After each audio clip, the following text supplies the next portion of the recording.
सुप्रभातम। आज कक्षा अष्टम संस्कृत विषय के अंतर्गत शब्द रूप का अध्ययन करेंगे, जिसमें ऋकारांत शब्द का स्वस्त्री और मातृ शब्द का शब्द रूप का अभ्यास करेंगे।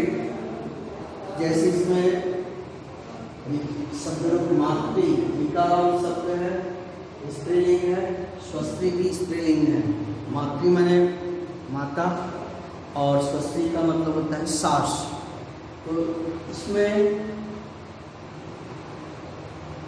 पैटर्न एक ही है ऋकारांत का, लेकिन शब्द के आधार पर थोड़ा कुछ अंतर जो होता है उसके लिए ये दोनों का अभ्यास बताया गया है।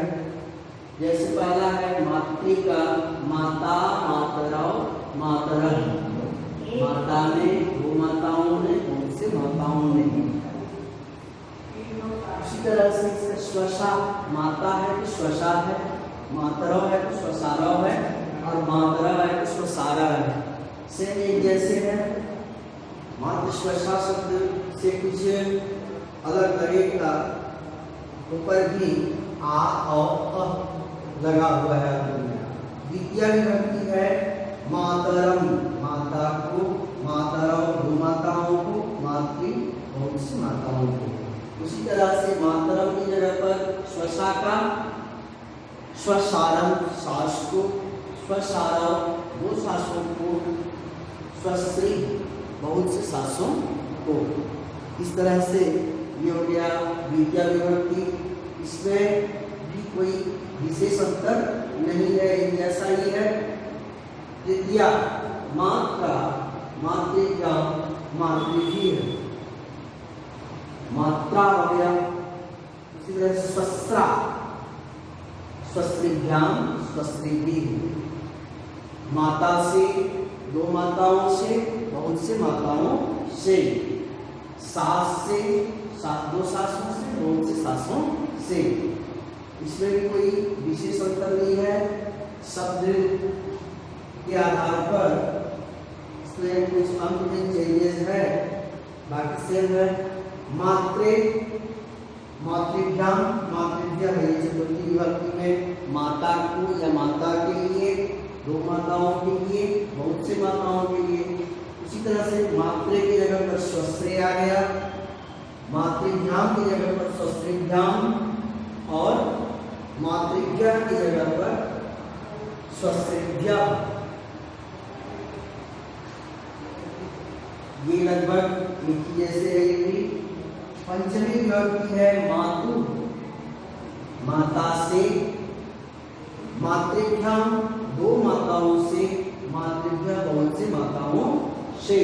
उसी तरह से स्वश्रु, स्वश्रु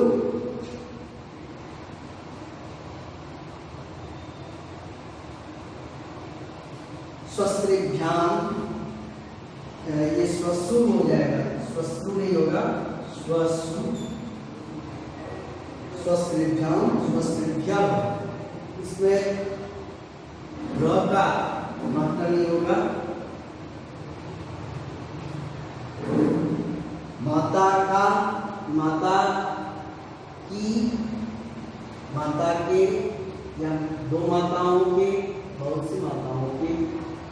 सास की, दो सासों की, बहुत से सासों की। उसी तरह से सप्तमी मातरी, माता में, मातृ दो माताओं में, मातृषु बहुत सी माताओं में। उसी तरह से स्वसरी, छोटी का मात्रा हो गया, स्वसरी, स्वस्त्रौ, स्वस्त्रीषु बहुत से माताओं में, सासों में, सास में, दो सासों में, बहुत से सासों में। उसी तरह से संबोधन हे माता, हे माँ, हे मातरौ, हे दो माताओं, हे मातरः है बहुत से माताओं। यह कारण तत्मा संबोधन जो है तत्मा विभक्ति के समान होता है। तो यहाँ पर माता है, यहाँ पर माता है। कुछ प्रथमा विभक्ति में के एक वचन और संबोधन के एक वचन में थोड़ा अंतर रहता है किसी किसी शब्द रूपों में। बाकी से वही रहता है। द्विवचन प्रथमा विभक्ति और प्रथमा विभक्ति का द्विवचन और बहुवचन का जो रूप है से संबोधन का द्विवचन और बहुवचन का रूप है। इस प्रकार से ये शब्द रूप के अंतर्गत टीकाराम शब्द का शब्द रूप है।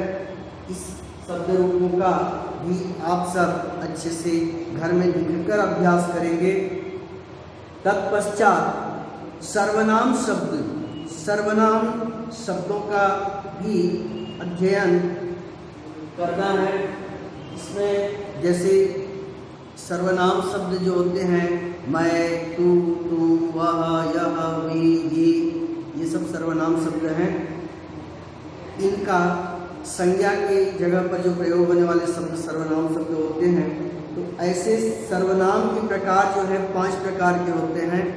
पुरुषवाचक सर्वनाम, जैसे पुरुषवाचक में मैं, तू, तुम, वह, ये पुरुषवाचक है। निश्चयवाचक यह, ये, एतद या वह, तद, इदम, ये निश्चयवाचक है। अनिश्चयवाचक सर्वनाम में सर्व माने सब, संबंध में यद, जो, और प्रश्नवाचक में किम। इस प्रकार से पुरुषवाचक, निश्चयवाचक, अनिश्चयवाचक, संबंधवाचक और प्रश्नवाचक 5 प्रकार के सर्वनाम शब्द होते हैं। इन सर्वनाम शब्दों का हम अगले कालांश में अभ्यास करेंगे। सबसे पहले अस्मद और युष्मद का करेंगे। अस्मद माने मैं का रूप जो है हम बनाएंगे। जैसे मैं का क्या क्या रूप बनता है। प्रथमा विभक्ति जैसे मैंने, हम दोनों ने, हम सब ने, मुझको, हम दोनों को, हम सबको, मुझसे, हम दोनों से, हम सब से, तृतीया हो गया। चतुर्थी मुझको या मुझे, हम दोनों को या हम दोनों के लिए चतुर्थी विभक्ति है। हम सबके लिए, हम सबको, मुझसे,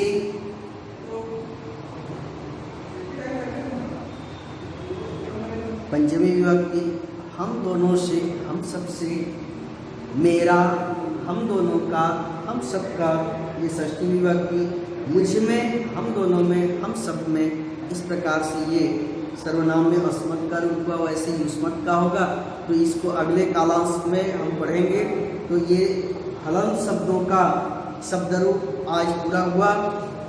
हलंत शब्दों का अभ्यास आप कॉपी में नोट करके करेंगे।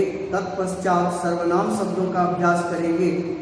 इस तरह से ये आज का कालांश समाप्त यहीं पर होता है। धन्यवाद।